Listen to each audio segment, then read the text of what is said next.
After a mild and mostly dry January, the snow we've gotten recently is a welcome sight to skiers, snowboarders, snowshoers, people who love to play in the snow, but also those who create art from it. Out to defend their title in the National Snow Sculpting Championship beginning Wednesday in Lake Geneva is a team from WAUKESHA. Amanda Becker shows us why, for these talented sculptors, carving snow is a family affair.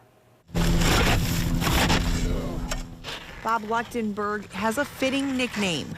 I sometimes go by the abominable snowman. Snow has been hard to find in Wisconsin this winter, but when we meet with Bob, the cold, fluffy, wintry stuff isn't far away, even if that means he had to save it. One of the prior storms gave us just enough snow. I think we only had like an inch, but we were able to scrape the full tennis courts and stack it. You stack it into the forms just a little bit at a time, pour the snow in, stomp it down, and then as you go, it just rises up and up and up, and that makes it a nice, compressed, even form to work with. He's part of a team of snow sculptors, the Sculptura Borealises. They travel the world, competing, creating large designs made completely out of snow.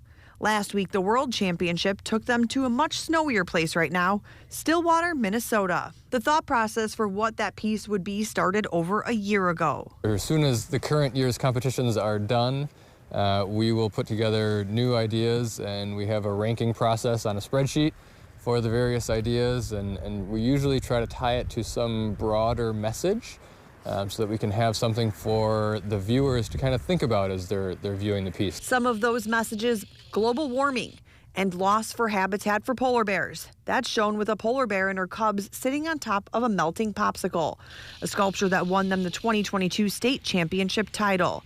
This year's national championship is coming up in February. Their design is meant to incite thoughts about mental health and illness. It's going to be a female warrior who's kind of reaching up to the sky, reaching out for a little bit of help, and she's going to be battling her inner demons. She'll have a sword in one hand ready to strike behind her, a helmet in the sculpture as well, but trying to battle those demons. A topic that's personal to their sculpting family. Kind of a tribute to one of our fellow sculptors who died this year. And the Sculptura Borealises are a team made up of actual family members. Bob's wife and dad are both part of it. We're going outside the block. The father and son's sculpting talents were recently part of a new Disney movie, Best in Snow. It's a competition putting them against some of the best sculptors in the country. His team created this Muppets Christmas Carol scene. Gonzo and Rizzo. We got little surprise characters back here. I dig it. The characters back here really brings it into like a 360 design. The trees. The trees are a really good solution for supporting the backside. Very creative. And also this little no fishing sign. It was Bob Lechtenberg's wife who first introduced him to an ice pick. And that has gotten me hooked ever since. They started sculpting with ice in 2002. That first year, they won the beginners competition for the state. Her family is into it. Her uncle does it. Her mom did it for a while.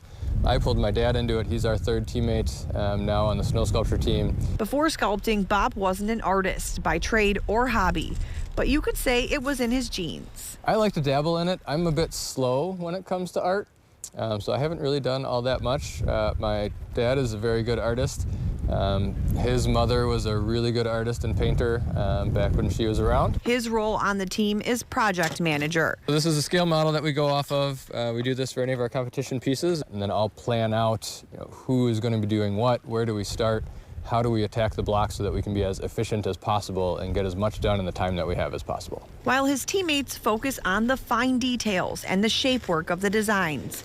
You may have seen their talents at this year's WAUKESHA Jamboree. We'll have kind of a selfie stand up front so people can set their phones, their cameras on the stand, and then run in and take a picture like they're one of the mushers on the dog sled. A snowball moment for the team, back where they carved their first ice sculpture 20 years ago. I think that